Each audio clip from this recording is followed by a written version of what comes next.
We have before us the opportunity to forge for ourselves and for future generations a new world order. This crusade, this war on terrorism, is going to take a while. We came, we saw, we died. We tortured some folks.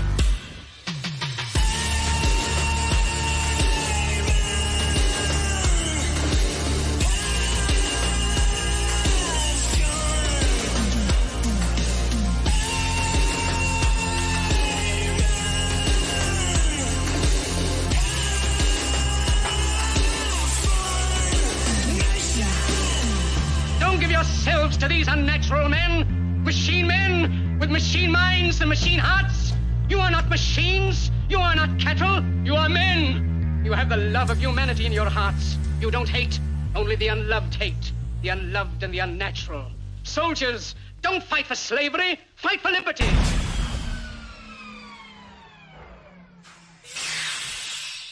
And the pod is parked. Ladies and gentlemen, welcome to the show. It's episode 31 of Dave versus Goliath. I appreciate you being here. If you're watching the show right now, please share the links. That would help out with the old algorithms there. If you're listening on Apple or Spotify, help your boy out with a nice 5-star review. 4-star minimum, but 5 stars preferable. And if you're watching right now on YouTube, appreciate you. Thanks for being here, guys. And don't forget, episode 24 of the show is missing from YouTube because they do not take medical doctors' opinions on certain things. So you got to go to Odyssey to check that out, the interview presentation with Dr. Irene Mavrikakis. I'm going to keep saying that because it pisses me off that they fucked up my whole 1 through 30. Missing, episode 24. Still can't live stream on Facebook because they hate me. That's a 60-day ban that Zuckerberg's got me with, and I'm really hating them about it. But aside from that, guys, check out WheeliesPharmacy.com. It's WheeliesPharmacy.com for amazing CBD tinctures, capsules, teas, lotions, and use DVG 15 at checkout to save 15% on your purchase. Guys, you're not going to believe this. After Reno, after all that, these motherfuckers still want to fuck around with the shenanigans. The Loser Brigade coming back in the state of Idaho. I don't know if it's actual Loser Brigade. We'll find out. But there's definite shenanigans. Could be a coup. Could be an attempt. But I don't feel good about it. You know? We just went through this. I had a very emotional year with my people here in Delaware. So we don't take kindly to coups around here. You know what I'm saying? Yeah, we had our bout with our own guy. Not having it again. Don't take kindly to coups around here, boy. So anyway, we're going to talk to some guys who are at the center of it. Let's bring them in to the show. Guys, first up, we got the chair of the Libertarian Party of Idaho. It is Jayson Sorensen. Jayson, what's happening, man? Thanks for having us on. No doubt, dude. We don't tolerate coups around these parts. Let's bring in your boy real quick, and then we'll get to it. Next up, we got Matt Loesby. He is the chair of the Judicial Committee of the Libertarian Party of Idaho. Matt, what's happening? Oh, just having a good time with politics. Yeah, man. Time of your life, right? Oh, absolutely. No, seriously. These people are the worst. Pretty much. Let's be honest. It's quite a challenge. John McCain is dead, so yes. Yeah, pretty much. Right. I mean, you can have your opinion on that one way or another. Seriously though, yeah, I know you guys are going through it. Like I said, we did that here, and it took a while. We learned a lot, made the team stronger in the end, but it was kind of hellish to go through. We're gonna talk about that, but first, just kind of wanna anybody that comes on the show, man, just get to know them a little bit. So Jayson, you reached out first, so we'll start with you, dude. Just tell me a little bit about your liberty journey, how you found the philosophy, and how you found the party, and what you've been up to. So I was kind of a libertarian-leaning Republican since high school. I had a really good government teacher, and so I kind of went that way of, I was still kind of like a war hawk. It was like during the Obama years when the war was supposed to end and you had all the neocons like, oh, he's ruining the country. So I went down that rabbit hole for a while. And actually, I found the Libertarian Party through Judge Napolitano. I wasn't even a big Ron Paul guy. And so I found him. That led me to Tom Woods, who then led me to Dave Smith and the rest of the clan, to the Mises, boys. And then I decided to get involved somewhere around 2015, 2016, when, all the change was starting to happen. And I jumped on the Mises caucus pretty early. I wouldn't say I was like a founder or jumped on that early, but when it was still really small. So I've been around for quite a while. And then I met up with David Hines, and he got me involved here in Idaho. He's the best. He's a former Delaware guy. Yep. Yeah, he's awesome. He's out here now. He got me set up here in Idaho, and then just kind of been working. Idaho is kind of just functional at the point. It was more of like a philosophy team more than a party, and that really irritated me. Sure. So when it came time to do elections, they're like, why don't you just run for chair? And I was like, I don't want to do that. But you were called to duty. Yeah, they coerced me into it, and then I ran, and the rest of us stepped back, and it looked like he stepped forward. Hey, man, you know, I was talking with Amy Lepore in Delaware, who's a tremendous leader here. And I said that to her yesterday. I said, I would much rather have politicians be recruited than to try and sell themselves. That's much better when people are like, hey, man, you should be the guy for this. So that should make you feel pretty good. Well, it kind of is one of those things of like, David always says, like, the person who can see the problem is always the best person to fix it. And I was always like, this sucks. Our party sucks. It's a joke. So he's like, well, then fix it. And so I guess we did. Or we're trying to. Anyway. Yeah. Thanks for your efforts, man. Appreciate it. Yeah. Matt, what about you, man? How did you find the philosophy, and what have you been up to?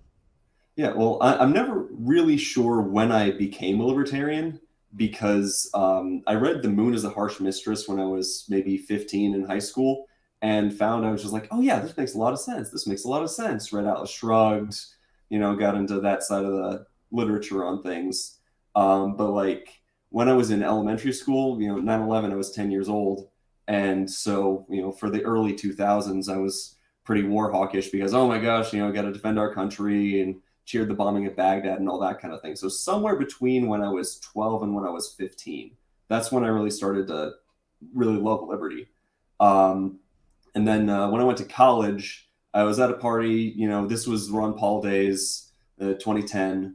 And, we were talking about him running for president again, and I was getting on board. And one guy I was talking to at a party just said, hey, you a minarchist, anarchist? Well, I'm just like, hey, I'd say minarchist. And he said, you know what the difference is between a minarchist and an anarcho-capitalist? About 18 months. And he was pretty much spot on. So I was out in California in those days, and I'm not from California, so don't hate me, Idaho.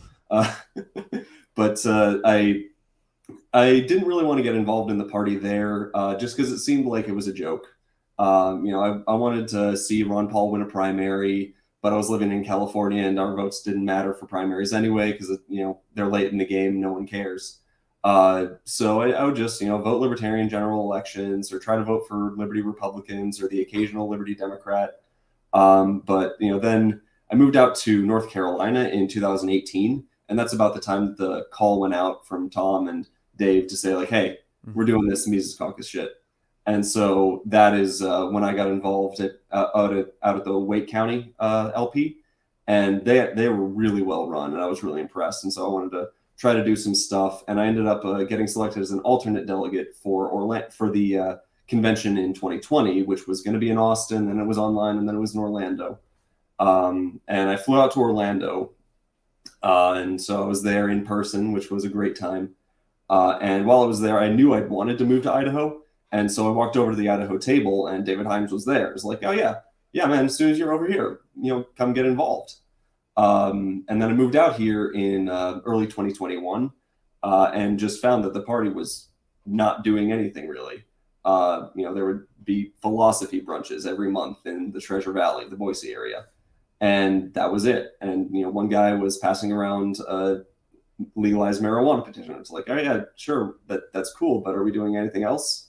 And so I just sort of stayed back until we had our convention in this past April. And that's when I really got involved and, started talking to people, started trying to make things happen.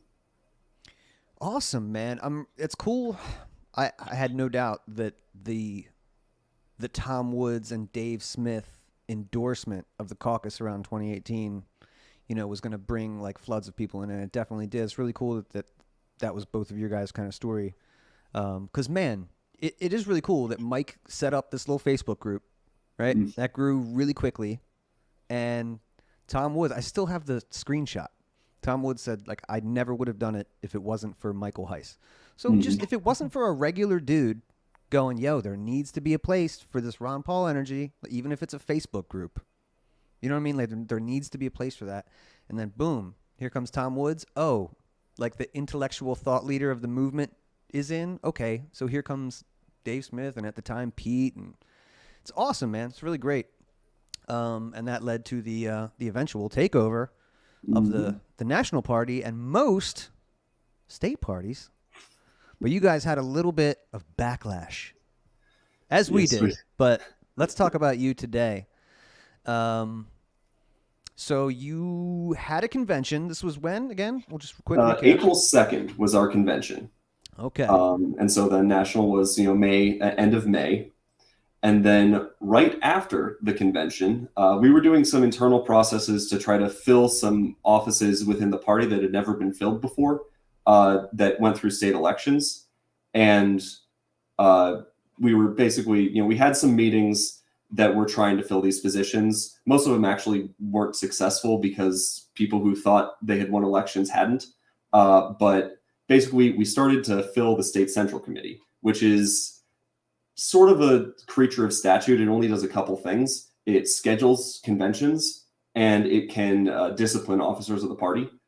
And so, we sent these meeting minutes into our party's, email address for the executive board, just saying like, hey, okay, we had these meetings. And then the next morning we woke up and 3 of the officers of the party, Adam Belknap, the treasurer, Zach Collier, the vice chair, and Chris Ward, the representative chair sort of thing for North Idaho on the board, had all had their email accounts closed. And there was a few hours later a post on the Twitter account and the Facebook account and such that said, because of some interesting stuff that happened, the convention that we had in April is no longer valid. So we're reverting to the previous board and organizing a convention redo in order to comply with state statute. Amazing. Demons love doublespeak. They love to say that, these, and let me guess, the common denominator between these 3 individuals who were given the boot were all a member of a particular caucus. Is that right? They were all Mises guys. Yep. Boom. He's taking plays right out of the book, man. And this wasn't the first time that they had removed access from these people. So from April to Reno, the treasurer was never given access to the bank accounts, never given access to the Secretary of State.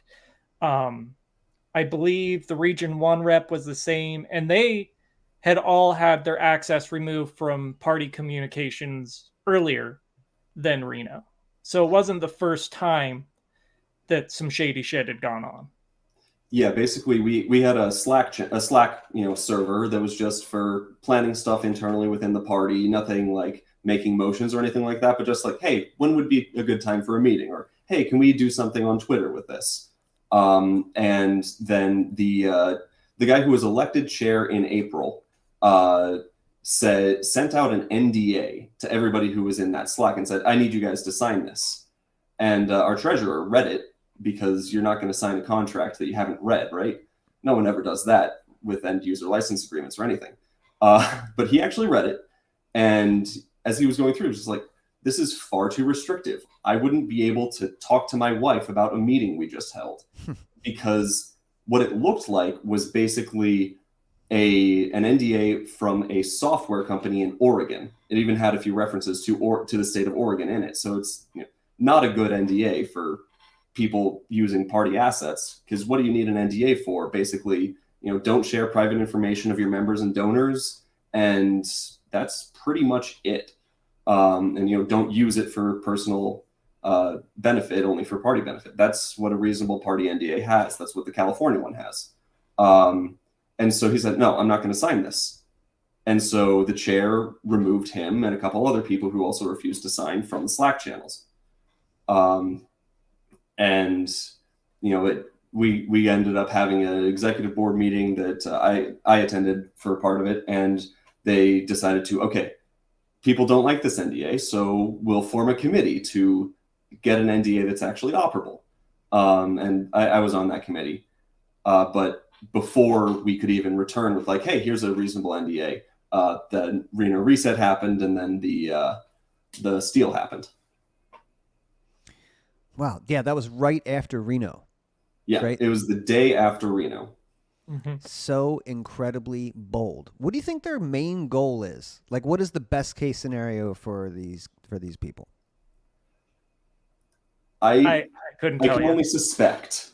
Yeah. This isn't something that we can say is like, this is for sure. This is just me guessing based on their actions. It appears to me that their goal is to lock us down in lawsuits for years and then eventually just tire us out, and then they can go back to having their philosophy brunches every month. That's what I suspect, but I can't know their minds.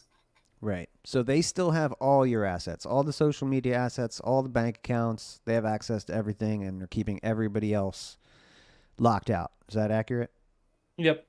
We've written them numerous times in our bylaws, and Matt can correct me. When a member of the board is suspended, they have 3 days under the bylaws to turn over all the party assets. And they have yet to ever contact us, ever. Like, they haven't even told us, no, we're not handing them over. This is our plan. It's just, they have a weird way of, like, if we pretend it doesn't happen, then it just doesn't happen. Like, when we were in Reno, the delegates of Reno can choose a chair of the delegation, right? I don't know how it works in Delaware, but that's how it is in Idaho. It's the state chair unless the delegates select somebody else. Mm-hmm. So right before Reno, the delegates got together and said, hey, this guy got the most votes at convention. He should be our chair, right? Makes sense. They didn't attend the meeting. And then at that next board meeting said, oh, well, we just didn't get the email. And then when we got to Reno, they refused to recognize it. Even when Whitney and a parliamentarian told them, basically, it's in order. And it turned out they're like, well, just have another meeting. They refused to ever even have the meeting with us. We had to go up next to them and have the meeting. And then they left Reno. They just refused to attend convention and do what they were elected to do. Yeah, I was elected the chair of the delegation, and basically we were spending the entire weekend just like, hey, you're still able to vote. You're still a delegate. Come by for your ballot. If you don't come by for your ballot, then another of the alternates will cast votes in your place, and right. That's what happened. The alternate cast votes for basically the entire convention. And I mean, they've said that they were actually in the convention hall. They were just sitting elsewhere. But I don't know if that's correct. They never checked in with me after the morning of Saturday. And they never, communicated of like, yes, we're voting, or no, we're not voting, or, oh, we're leaving, or, oh, we're staying. We just had no contact with them really. So, or we didn't get any information from them. We were sending them like our vice chair was saying, oh, hey, one of our delegates is off the floor. You can vote because the wife, Jennifer, was an alternate. And so, it would be proper for her to be able to vote if one of our guys was off floor. But we just never heard back. Man, okay. So what do you feel like, or do you know, like, what's the will of the body in Idaho? What are they feeling? Like, could you have a special convention? I know you just had a convention. No, that's off the table. We can't have a special convention. There's nothing in our bylaws that allows it. And, Robert's Rules of Order, if you don't have provision for, who can call it, what the purpose can be, you can't have one. So, I mean, there are some people who want one. And actually, these guys tried to have one yesterday. They had a meeting in a hotel in Boise and, just tried to pass a resolution and elect new officers and such. But it's just, I stopped by and just read a statement from the Judicial Committee that was basically summarizing our rulings over the course of the last few months, saying like, hey guys, we know there's this conflict, but this is not an official meeting. You guys can't do anything that would be in order. But there's going to be an executive board meeting in a couple weeks. There'll be time for public comment. Come and make your voices heard. But we don't really have a lot of ability to hear from most of the Idaho membership because they have the email lists. Yep. And from what we were told of the meeting, or from what we can gather, none of us attended or anything, that it sounded like a lot of people there were just confused. I mean, when they have the party assets and they're just putting stuff out, well, there's only one side getting out, right? No matter, like, we can post on Facebook, but it just looks like us posting on Facebook. There's nothing official until the LNC got us set up with like their CRM, our own emails, from national. And I think people are starting to be like, oh, like the LNC had a meeting, and I don't think a lot of members knew that it had even happened. Yeah, I don't think so the either. more people figure out, like, oh, the LNC's already decided this. I think most people are willing to just defer to the LNC. Well, I'm certainly not going to hide my bias. I have a lot of faith in this current LNC. So I mean, I've already been on a conference call with the state board of elections with Angela McCardle. I think that was like her first 4 days on the job. She was making sure we got ballot access. And so I'm pretty sure she's probably going to go to bat for you guys, defend the name. Yeah. We got to keep that libertarian name. Yep. She already has been, really. I'm sure she has. I mean, they've got a lot of stuff going on right now, so yeah, it is what it is. I know, it's crazy. But this is a big deal, though. I mean, the literal theft of party assets is a big deal. I know PA's going through their own thing, and New Mexico wants to be their own thing, and it's cool, man. Growing pains. Everybody, go ahead, do your own thing. Yeah. But I think your case is particularly egregious. Time Continuum says SAR workers like to operate as if it were an old troll group's war tactics. Yeah, that's accurate. They do. Hiding in the shadows. I'm not saying Sarwark is involved in all of this, but this is exactly how you would think he would act. Right. Mm-hmm. Yeah. Tom Woods had a great, again, I'm name dropping, but he had a great quote, and I still throw it out. He said, I don't know if the New York Times is a CIA organ, but how would you tell the difference if it weren't? Like, this looks like Sarwark, smells like Sarwark. And yeah, he's everywhere. Yeah, it's crazy. Yeah, okay. So what's next, guys? They have all your shit, and the LNC is on your team. But what are you going to do in the meantime? I think we just set up our own social media pages and started saying those guys aren't legit, and these we're it, and don't pay attention to them. And we just started building our own things. You're going to start maybe getting on Twitter with your own page, the Legit Idaho Party, or what do you think? I think there are avenues, and I don't know if you guys went through this, where you can do some things involving trademarks through like Twitter and YouTube. I think we're going to exhaust every option that we can to get the assets back. And then if it looks like it's just a failure, either nuke their accounts and create new ones, or just create new ones and do what you guys did. So I think there's a few options on the table. That's something you could do. Look, long before we were victorious in Delaware, we got his Twitter nuked. So, you could try that. You could have We could act like Russian bots and just swarm that shit. Do what we got to do. Okay, so for now, we're just going to hang tight. How long do you think this battle to get the assets back will take? I mean, they want to keep you in, like you said, if that's the goal, to bleed you dry. Again, this is if the Reno reset wouldn't have happened, that would be a better plan, because then you'd be coming out of pocket, out of the state and everything like that. But the big guns are just going to, I imagine, protect their investment, for lack of a better term. You know what I'm saying? Yeah, the hardest part is when one of the companies that is hosting some data, or a bank or something, says we're not going to give it over unless there's a court order, because then we have the choice of give up on it or try to take them to court. See, I feel like, man, you could prove that you had a convention, the LNC could type up a letter pretty quick and get that to you that says these are the legitimate guys, this is the treasurer. And you take that to the bank and go, give me the keys. I think we might do it.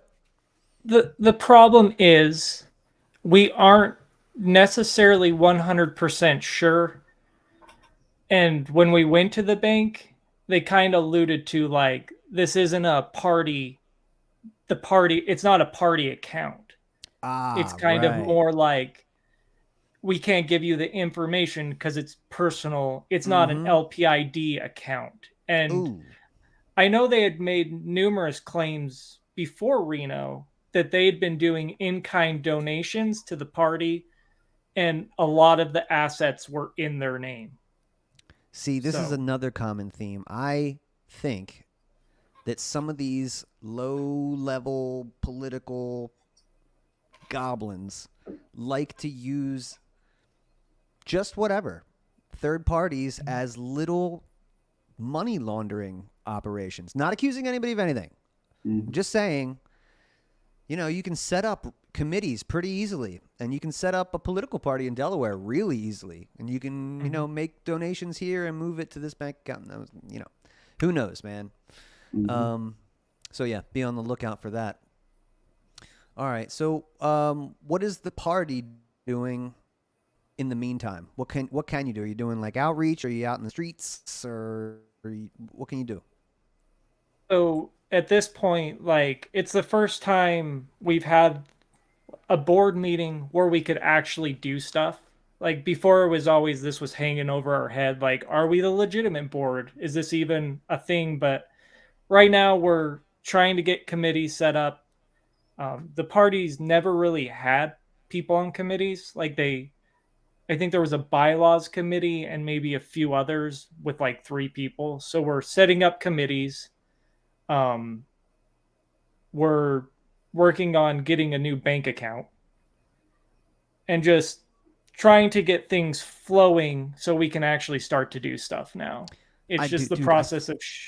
I feel you, man. It's such a time suck. That's the worst part. We got elected. We got elected for a 2-year term or whatever, and they sucked the first year away from us doing anything. Again, like you just said, you can't fundraise, you can't ask for money, you can't set up a Q-Give account, can't do any of this shit.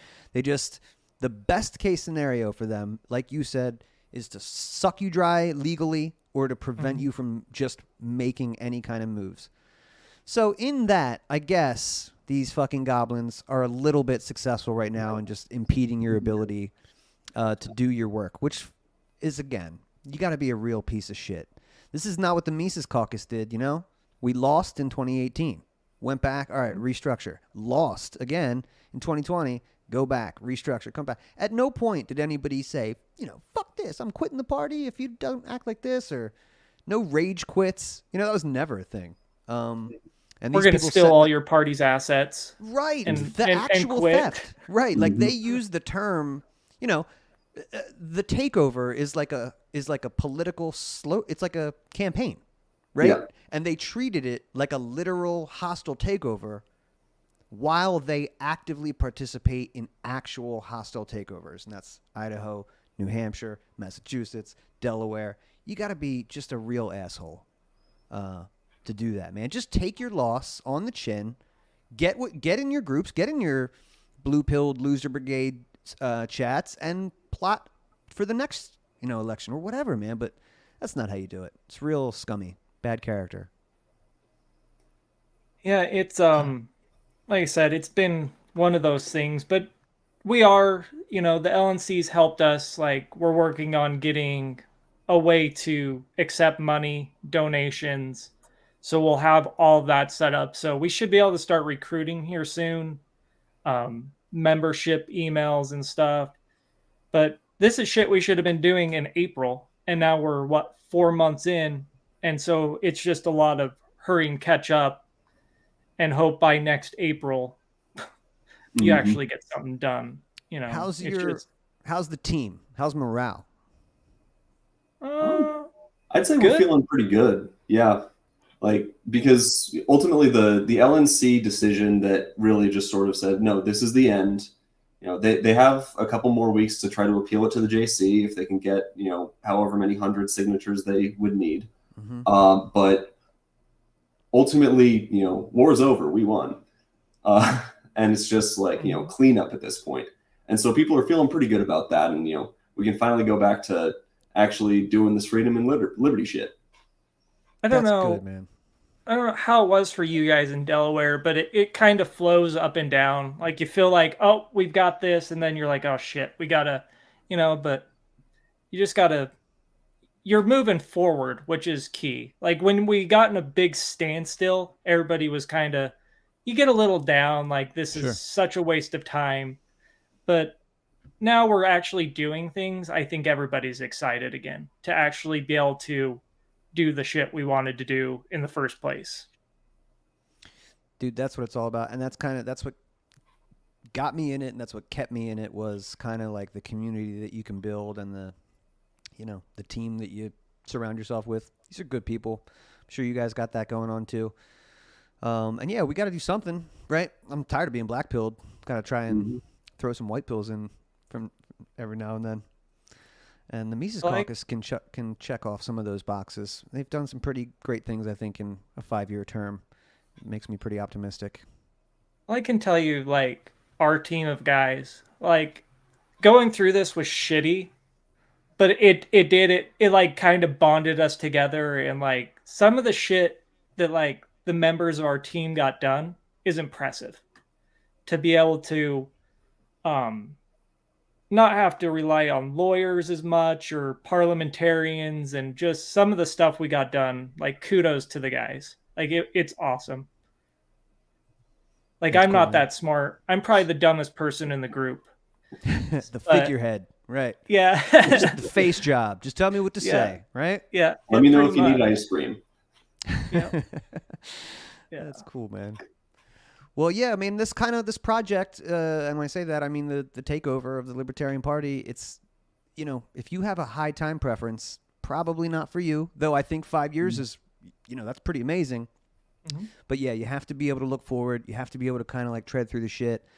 I view my role in this changing of the guard kind of thing, and hopefully the changing of LP culture for the next generation. That would be great.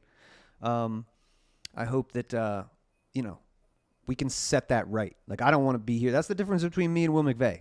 He wanted to be here forever. I want to finish my term and go, everybody good? Cool. I'll show up at the meetings and we'll do this thing and I'll support candidates. But, I have no desire to move up the echelon of libertarian politics. I wanted to do this takeover so that we could have a place for Ron Paul's legacy and change the direction. I got sick of I was voting for libertarians for 10 years and was never satisfied. All right, Gary Johnson. Okay. All right, Gary Johnson again. All right, Jay. Like, at some point, you got to do it yourself, right? Like you said earlier, man, like at some point, if you're talking all that shit, you better get in the game. Well, and it's funny that way, because like when I lost the chair vote, I was like, all right, whatever. I'm just going to go home, and start doing other shit. And then, try again next year, maybe. But these people, like, they get so entrenched in, like, this is their identity. Like, look at me. I'm the chair of the Libertarian Party of Idaho, which is 10 people.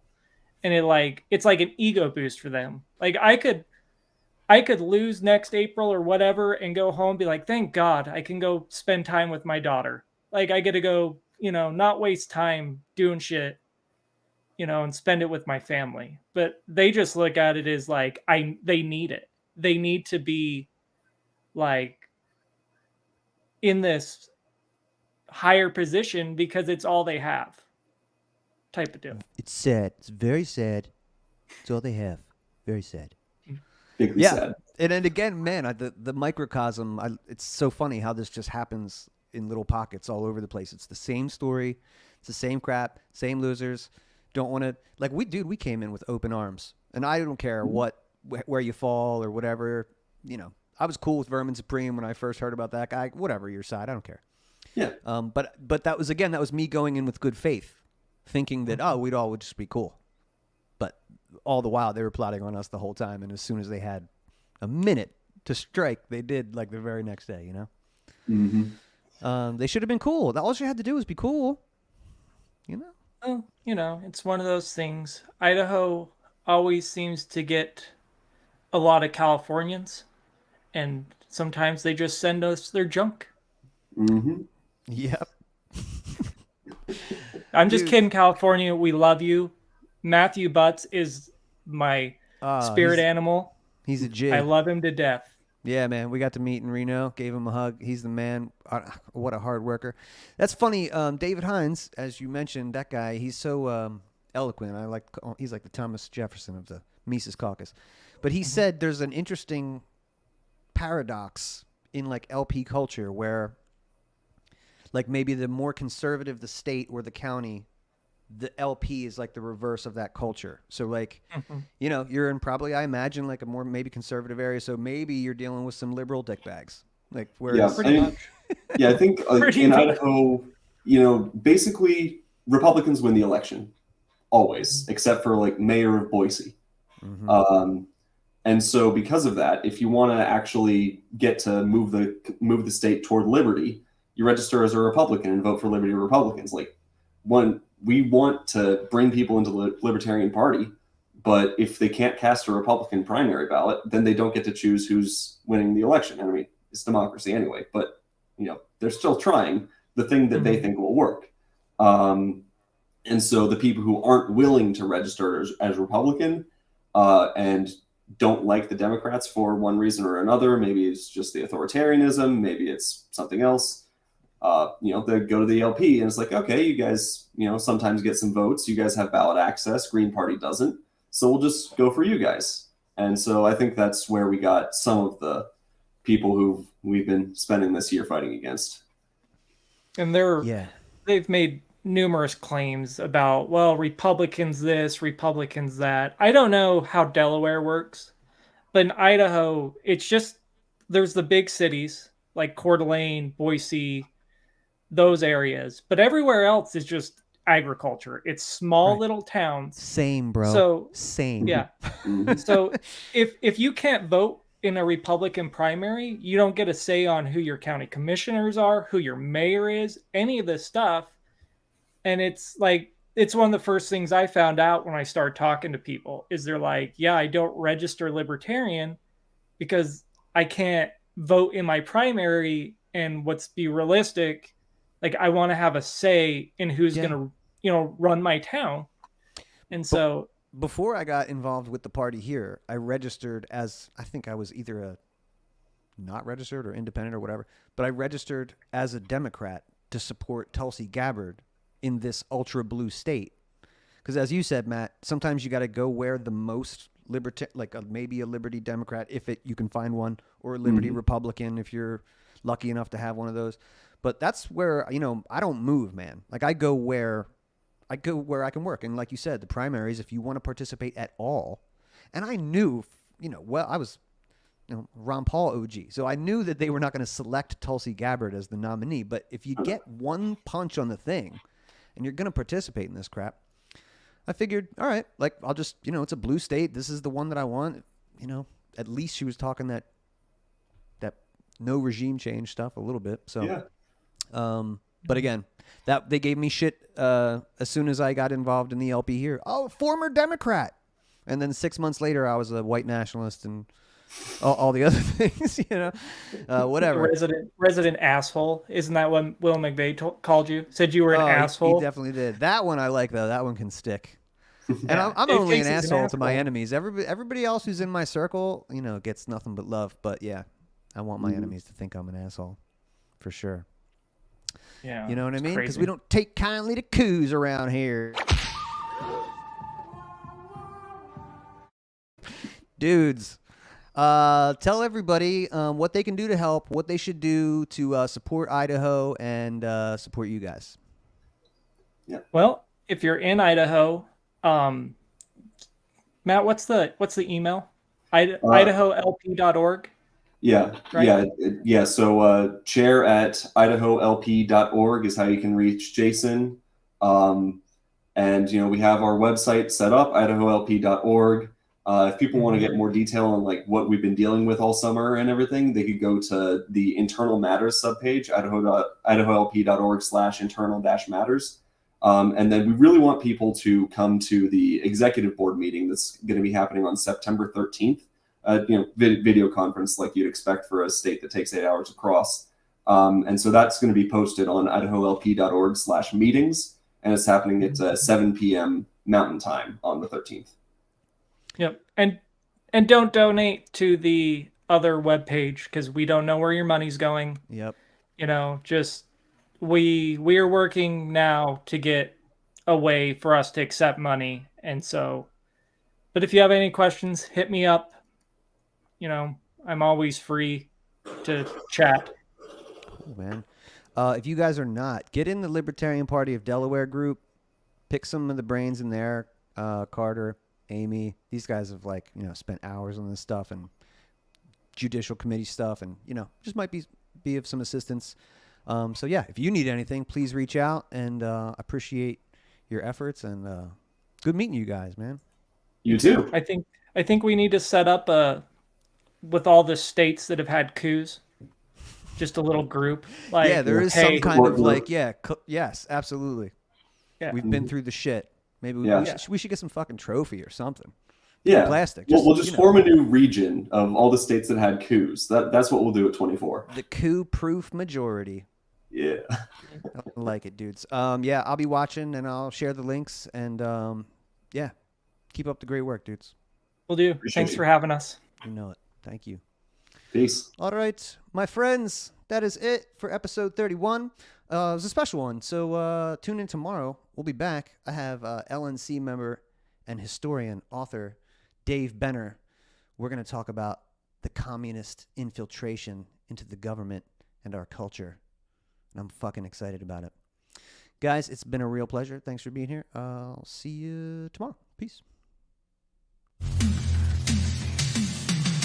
Now that the smoke's gone,